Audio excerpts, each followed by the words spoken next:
Shalom jemaat yang dikasihi Tuhan. Senang bisa berjumpa dengan saudara kembali di dalam program Renungan Harian GKI Sangkrah, tepat pada hari ini, hari Selasa tanggal 30 Juni 2026. Mari saudara, dimanapun saat ini saudara berada, bersama kita berdoa, memohon hikmat dan tuntunan dari Bapa. Kita berdoa. Allah yang Maha Pengasih, Allah yang terus memelihara kehidupan kami. Sungguh kami bersyukur bahwa hidup kami terus dijagai oleh Tuhan. Namun saat ini Tuhan, kami menyadari bahwa kami tidak bisa hidup jauh daripada Engkau.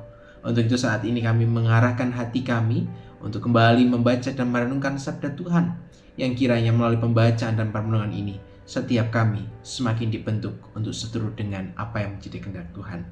Untuk itu Bapa, berfirmanlah di tengah-tengah kami, sebab setiap kami pada saat ini sudah siap untuk merenungkannya. Di dalam nama-Mu, Tuhan kami Yesus Kristus, kami berdoa dan mengucap syukur. Amin. Saudaraku yang kasih Tuhan, pastilah setiap kita pernah yang namanya melakukan kesalahan. Tentu hal yang wajar sebagai manusia yang terbatas, kita melakukan kesalahan.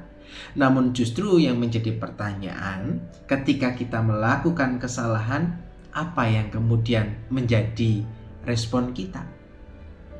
Seringkali respon pertama yang muncul bukanlah mengkoreksi diri. Terkadang respon pertama kali yang muncul adalah kita mencari kambing hitam. Kita lebih mudah untuk menyalahkan keadaan kita atau mungkin orang lain yang kita cari untuk membuat kita bebas dari rasa kesalahan itu, dan kita melimpahkan kesalahan itu pada mereka. Nah, setidaknya itulah yang juga tertulis di dalam buku yang ditulis oleh Immanuel Gethzingi dalam bukunya Korban dan Pendamaian, yang memberikan penjelasan bahwa seringkali manusia mencari kambing hitam untuk menyelamatkan dirinya.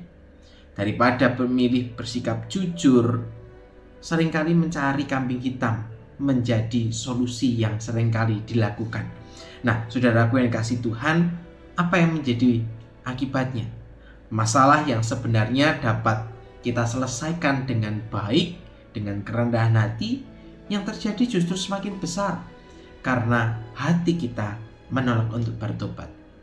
Firman Tuhan yang tertulis di dalam 1 Raja-Raja pasal 21 ayat yang ke-29 berkata demikian. Sudahkah kau lihat betapa Ahab merendahkan diri di hadapanku?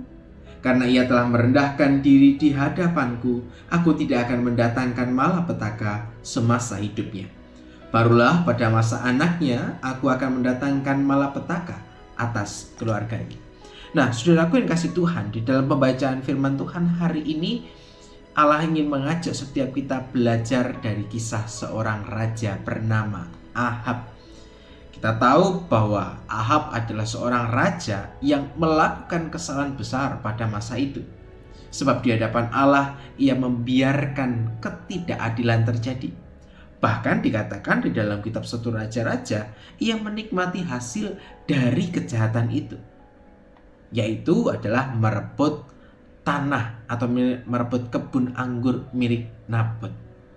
Tapi Allah tidak tinggal diam terhadap kesalahan Raja Ahab.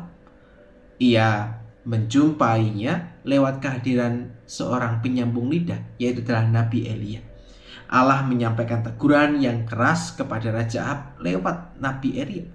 Dan teguran itu bukan bertujuan untuk menghancurkan Raja Ahab, melainkan untuk menyadarkan Raja Ahab. Dan memang benar, ketika teguran itu disampaikan, Ahab mendengarkan firman Tuhan itu. Ia menyadari, ia mengakui kesalahannya, ia merendahkan diri. Dengan digambarkan dalam kitab 1 Raja-Raja, ia mengoyakkan pakaiannya, ia berpuasa, dan ia berjalan dengan sikap penuh penyesalan. Nah saudara, hal ini menarik untuk kemudian kita pelajari dan kita renungkan bersama. Bagaimana Tuhan yang melihat kerendahan hati seorang Ahab. Allah berfirman bahwa ketika Ahab merendahkan diri hadapannya, hukuman itu tidak dijatuhkan pada zamannya. Maka saudara, hal ini menunjukkan bahwa Allah kita adalah Allah yang adil, tetapi juga Allah yang penuh dengan belas kasihan. Ia tidak menolak hati yang hancur dan menyesal. Ketika seseorang berhenti membela dirinya, berhenti untuk menyalahkan orang lain, dan mulai berkata, Tuhan, ampunilah aku. Maka di sanalah pemulihan dikerjakan oleh Allah.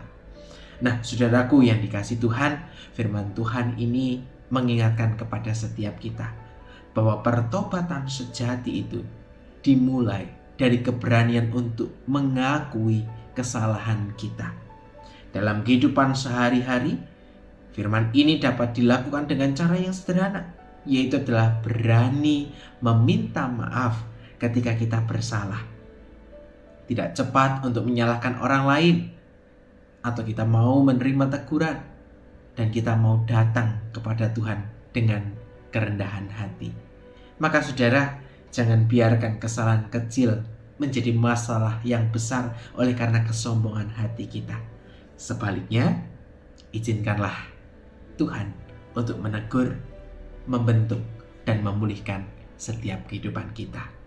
Kiranya melalui firman ini, setiap kita semakin dikuatkan untuk menjalani hidup yang berkenan di hadapan Tuhan Allah. Untuk itu, mari bersama kita menutup permenungan ini di dalam doa kepada Tuhan. Kita berdoa. Bapa yang Maha Pengasih, ampunilah setiap kami ketika kami seringkali menyalahkan orang-orang di sekitar kami tanpa kami mau mengkoreksi sikap diri kami.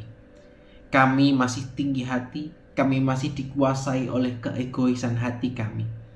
Untuk itu Tuhan, kami mau menyadari, kami mau belajar, kami mau ditegur dan dibentuk oleh Allah, supaya kami sungguh-sungguh menjalani kehidupan pertobatan, hidup yang sungguh-sungguh berkenan di hadapan Tuhan Allah.